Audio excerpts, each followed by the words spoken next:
Hi, I'm Rob. And I'm Rob. And this is Ask Rob and Rob. Welcome to Ask Rob and Rob, a show we've been doing for a long time now, where you ask us questions and we give you answers. It's simple, it works, and it works because you send in lovely questions. First, here's a reminder of how you can follow in their footsteps. It's super simple. You head over to propertyhub.net/ask, and there you can get your question in a variety of ways. You can leave us a voicemail. You can leave a computer recording. You can even write in and maybe see your question in the Sunday Times. We do not mind at all, as long as you keep doing it. Right, let's listen to our first question, which this week comes in from Dan. Hi, Rob and Rob. It's Dan from Worcestershire. Thanks for all the content you've put out. It's been really helpful in getting us started on our property journey. We've just purchased the first 2 properties. They're just going through as we speak. My wife and I are doing it through a limited company, and we've just got a difference of ideas on whether we should furnish the place before we let it out or not. My initial thoughts are not to furnish it and allow the tenant to furnish it as they wish. But my wife thinks that it will set the tone of what we expect in the property if we put some basic furniture in there. Just wondered if we could get your thoughts on that. Again, thanks very much, and I look forward to hearing your answers. Thank you. Dan, thanks for your question. I would not debate this between you and your wife. I would let the market decide.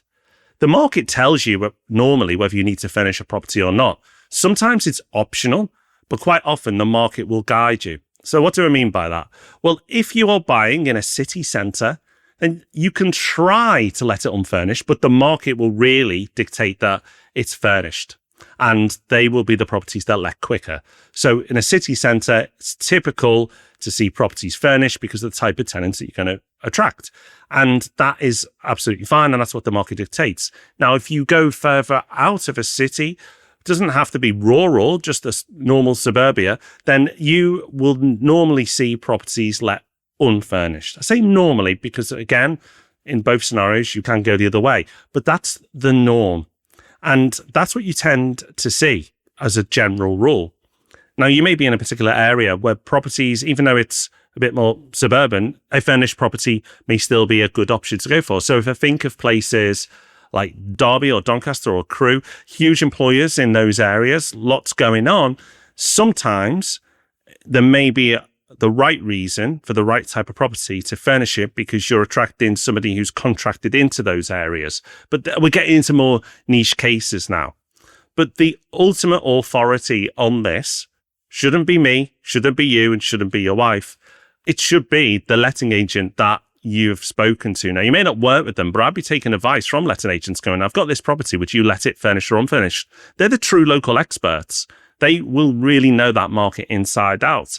And they will give that advice quite readily for free because their experience is there. It will take them a second to answer and they will guide you. They know that market because the market will decide what you should do and they know that market best. If you happen to speak to a very diplomatic letting agent who wants to sit on the fence so they don't offend you or your wife, go and call 2 more. There's lots of them and you will get that answer.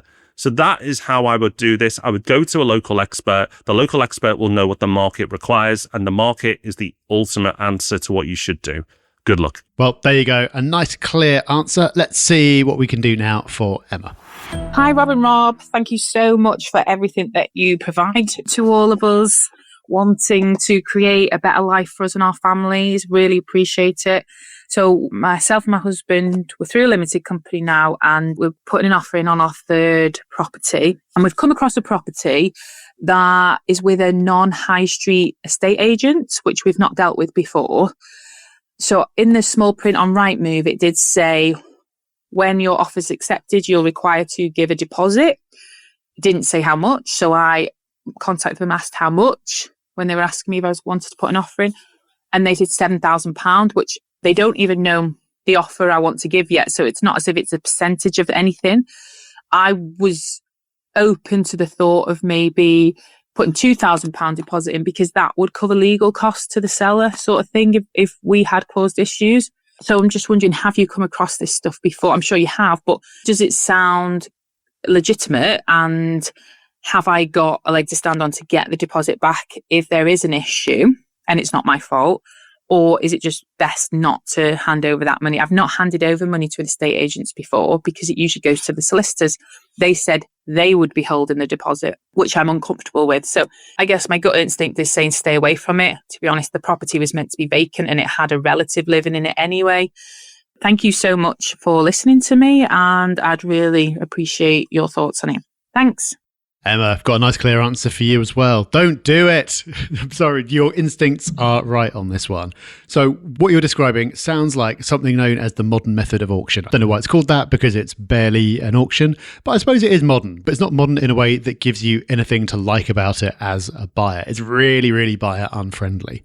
So I haven't seen the specifics and it does vary, but when you see something like this, what is normally the case is there will be this flat fee, which you said is £7,000, and normally that does not form part of the deposit.